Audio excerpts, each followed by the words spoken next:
Hello' everyone, কি খবৰ আপোনালোকৰ? স্বাগতম জনাইছোঁ S.B.Chutiaৰ অন্য এটি ভিডিঅ'লৈ। মই আজি লৈ আহিছোঁ আপোনালোকৰ বাবে এটা নতুন ৰেচিপি। ইয়াত দেখিছেনে গোটা চিকেন।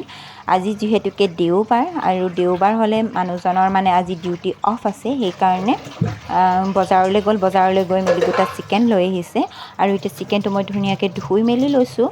আৰু এই চচপেনটোতে গোটেই চিকেনটো যাতে ডুব যায় তেনেকৈ মই 1 চচ পানী লৈ লৈছোঁ।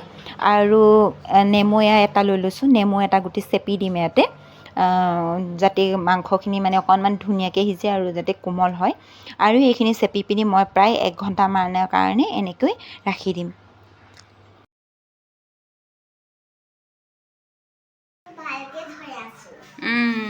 ধৰি থাকা। আনফালে ড্ৰয়িং ৰুমত মানুহজনেও ফেন এখন লগাই আছে।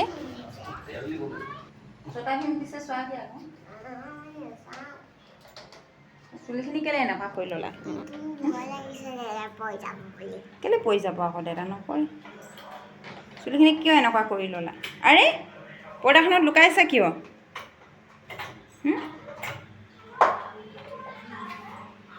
লুকা ভাকু খেলিছা নেকি? মনে খাইছে কঁঠাল, হয়নে? এইখিনি উলিয়াই থৈছিলোঁ ধুনীয়াকৈ এতিয়া। আৰু এটা আছে কঁঠাল, এইটো উলিয়াই থৈছোঁ। খোৱা, খাইছানে? কেনেকুৱা? টেষ্টি নে? আৰে ক'ত গ'লাগে আকৌ?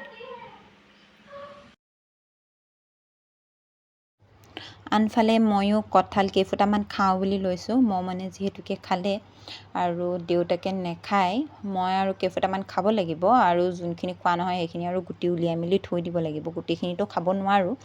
ঘৰৰ পৰা আহোঁতে লৈ আহিছিলোঁ 2টা কঁঠাল, কাৰণ গুটিখিনি খাব পাৰিম বুলি তেনেকৈ লৈ আহিছিলোঁ। বতৰৰ ফল যিহেতুকে সেইকাৰণে খাব লাগে আৰু খাইছোঁ। আৰু ইমানেই ধুনীয়া মিঠা আছিলে খাবলৈ। আৰু আনফালে এয়া এতিয়া চিকেনৰ বাবে 1 ঘণ্টা হৈ গ'ল। চিকেনৰ বাবে মেৰিনেট কৰিবলৈ কাৰণে মছলাখিনি বনাবৰ কাৰণে লৈছোঁ। এয়া দৈ 4 চামুচ আৰু লৈছোঁ এয়া হালধি 1.5 চামুচ। এইখন চামুচেৰে লৈছোঁ। এইখন চামুচেৰে 1 চামুচ লৈ আৰু আধা চামুচ লৈছোঁ।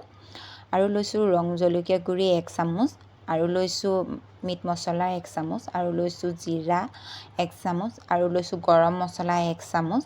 তেনেকৈ গোটেই মছলাখিনি ধুনীয়াকৈ লৈ লৈছোঁ। আৰু এইখিনি দি আৰু এতিয়া দিছোঁ নেমু এফাল। নেমু এফাল মানে আপোনালোকে এফাল নিদিলেও হ'ব, আপোনালোকে ডাঙৰ চামুচেৰে 2 চামুচ নেমুৰ ৰস ইয়াত দিব পাৰে।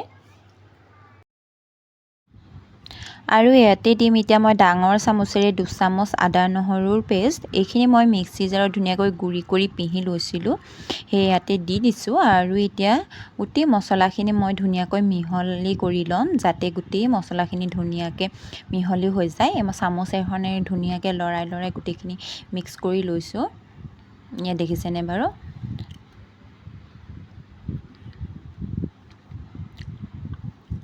যাতে ক'তো গোটা গোটা হৈ নাথাকে, সেইকাৰণে ধুনীয়াকৈ মিহলাই লৈছোঁ এইখিনি। আৰু ইয়াতে দিম এতিয়া মই নিমখ আপোনালোকে সোৱাদ অনুসৰি দি ল'ব। মই আৰু যিমানটো জোখত লাগে সিমানটো জোখত মই দি ল'লোঁ। আকৌ এইখিনি গোটেই ধুনীয়াকৈ মিহলাই লৈছোঁ নিমখ দিয়াৰ পাছতো। অৱশ্যে মই গোটা চিকেন এনেকৈ আগতে বনাই পোৱা নাই, বনাইছে যিহেতুকে সেইকাৰণে আপোনালোককো ভাবিলোঁ দেখাওঁ বুলি। আৰু এয়া 1 ঘণ্টাৰ পিছত মই এইটো দেখিছেনে, কালাৰটো অকণমান চেঞ্জ হৈ গৈছে, অকণমান বগা বগা নিচিনা হৈ গৈছে। আৰু এতিয়া মই ইয়াতে গোটেই মছলাখিনি ধুনীয়াকৈ সুমুৱাই ল'ম। এইবিলাক ধুনীয়াকৈ কাটি আনিছে পিচ কৰি, যিহেতুকে সেইখিনিতো এতিয়া মই মাজে মাজে ধুনীয়াকৈ সুমুৱাই দিম, মছলাখিনি যাতে ধুনীয়াকৈ লাগি যায় গোটেই চিকেনটোতে। মই গোটেই চিকেনটোত ভিতৰে বাহিৰে ধুনীয়াকৈ সুমুৱাই দিম। আৰু ছাইড কৰি লৈছোঁ, পাল্টি কৰি লৈছোঁ, যাতে দুটা ছাইডেও ধুনীয়াকৈ গোটেই মছলাখিনি ধুনীয়াকৈ সোমাই যায়, সেইকাৰণে।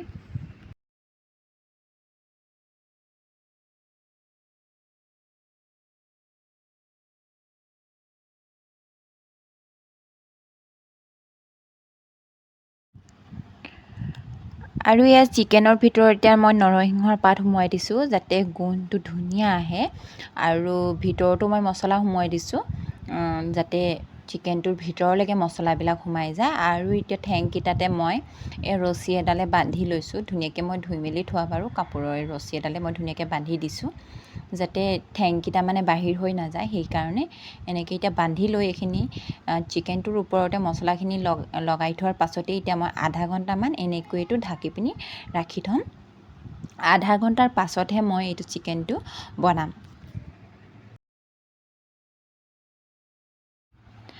আনফালে এই চিকেনটো হোৱা মানে এইফালে লৈ লৈছোঁ মই আলমণ্ড 10-11টা লৈ লৈছোঁ, আৰু লৈছোঁ 3-4টা লং, আৰু লৈছোঁ ইলাইচি, আৰু লৈছোঁ জালুক, আৰু লৈছোঁ আজৱাইন। এইখিনি মই এতিয়া শুকানে মই ভাজি ল'ম। 3-4 মিনিটমান ভাজি লোৱাৰ পিছতে এয়া শুকানে অকণমান সময় ভাজি লৈছোঁ।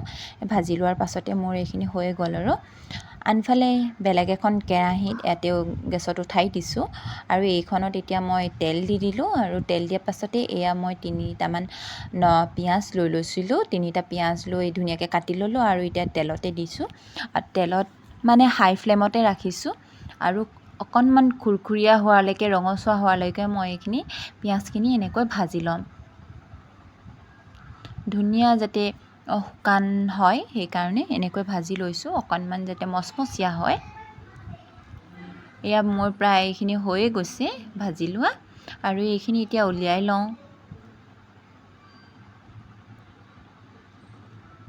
আৰু গোটেইখিনি উলিয়াই লোৱাৰ পিছতে ইয়াতে মই আকৌ মিক্সিৰ জাৰ এটা ল'লোঁ, তাতে দিলোঁ পিঁয়াজখিনি, আৰু ভাজি লোৱা মছলাখিনি ইয়াতে দি দিছোঁ। এইখিনি এতিয়া গুড়ি কৰি লওঁ।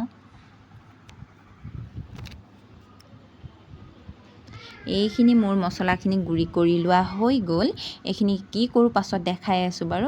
মোৰ আধা ঘণ্টামান হৈ গ'ল চিকেনটো মেৰিনেট কৰি থৈ দিয়া, প্ৰায় হৈ গ'ল। এতিয়া যোনখিনি পিঁয়াজ ভাজিছিলোঁ সেইখিনি তেলতে, আৰু এতিয়া দিছোঁ এই চিকেনটো ধুনীয়াকৈ উঠাই মেলি সেইখিনি তেলতে দিছোঁ।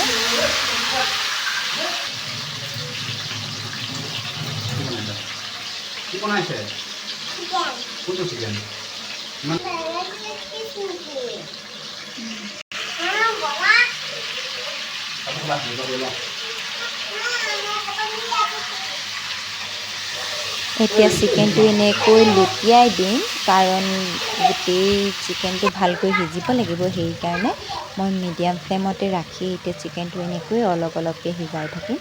ইফালেও লুটিয়াম, আকৌ অলপ সময়ৰ পিছত আকৌ লুটিয়াই দিম। এনেকৈ লুটিয়াই মই সিজাই থাকিম। আৰু ইয়াতে দিব লাগিব এতিয়া বাটাৰ, কাৰণ বাটাৰ দিলে সোৱাদটো ধুনীয়া আহিব, গোন্ধো ধুনীয়া আহিব, খাবলৈও ভাল হ'ব। সেইকাৰণে বাটাৰ মই এতিয়া অলপকৈ এনেকৈ কাটি ওপৰত দি দিছোঁ। আকৌ যেতিয়া চিকেনটো আকৌ লুটিয়াই দিম, আকৌ সেইফালে আকৌ বাটাৰ অকণমান দিব লাগিব। আৰু এইফালে যোনখিনি মই মছলা ৰৈ গৈছিলে, মেৰিনেট কৰোঁতে যোনখিনি মছলা ৰৈ গৈছিলে কাঁহীখনত, সেইখিনি আকৌ ওপৰত মই অলপকৈ দি দিছোঁ।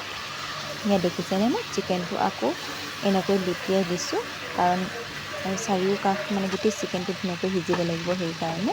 আৰু তলত যোনখিনি তেল আছে সেইখিনিও মই ওপৰত আকৌ এনেকৈ দি দিছোঁ, গৰম তেল।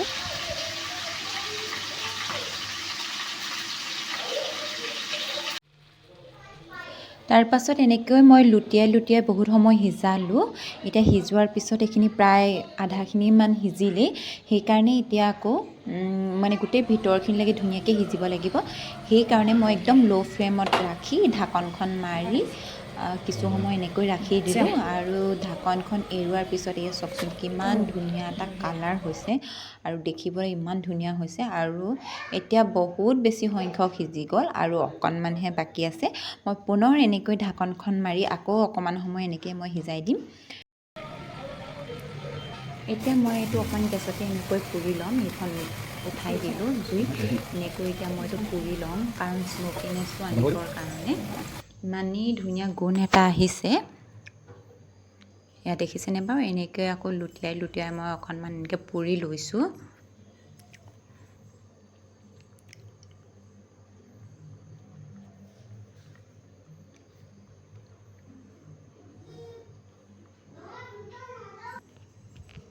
ফাইনেলি আমাৰ চিকেন ৰেডি হৈ গ'ল। ইয়াত দেখিছেনে বাৰু কিমান ধুনীয়াকৈ সিজিছে, আৰু কালাৰটো চাওকচোন কিমান ধুনীয়া হৈছে, মানে দেখিয়ে খাওঁ লাগিছে আৰু পটাপট এতিয়া। আৰু সেয়া এতিয়া পটাপট খাবলৈ বহি গ'লোঁ। এইখিনিয়ে গ্ৰেভিখিনি মই যোনখিনি পিঁয়াজ আৰু বাদামৰ যোনখিনি পেষ্ট বনাইছিলোঁ সেইখিনি চিকেনটো ফ্ৰাই কৰোঁতে যোনখিনি তেল ৰৈ গৈছিলে সেইখিনি দি গ্ৰেভি বনালোঁ। আপোনালোকক দেখাবলৈ বাৰু থাকিয়ে গ'ল। আৰু আনফালে দালি আছে আৰু পিঁয়াজ আৰু নেমু কাটি লৈছোঁ এইফালে। আৰু এইপিনি জীয়েকক এটা বেটিক এটা চিকেন লেগ পিচ দিলোঁ, এইপিনি দেউতাকক এটা চিকেন লেগ পিচ ছিঙি দিছোঁ আৰু ময়ো বহি গ'লোঁ আৰু খাবলৈ। এতিয়া তেন্তে খাই লওঁ। ভিডিঅ'টো তেন্তে আজিলৈ ইমানতে থওঁ। ভিডিঅ'টো চাই কেনে পালে জনাব। ভিডিঅ'টো যদি চাই ভাল পালে লাইক আৰু শ্বেয়াৰ কৰি দিব। আৰু মোৰ চেনেলটোলৈ যদি নতুনকৈ আহিছে মোৰ চেনেলটো প্লিজ ছাবস্ক্ৰাইব কৰি দিব। আৰু যিসকলে এনেকৈ বনাই পোৱা নাই এবাৰ বনাই খাই চাবচোন, বিৰাটেই বেছি টেষ্টি হৈছিলে। পুনৰ এটা নতুন ভিডিঅ'লৈ মই পুনৰ আহি আছোঁ। আজিলৈ তেন্তে বাই বাই, থেংক ইউ।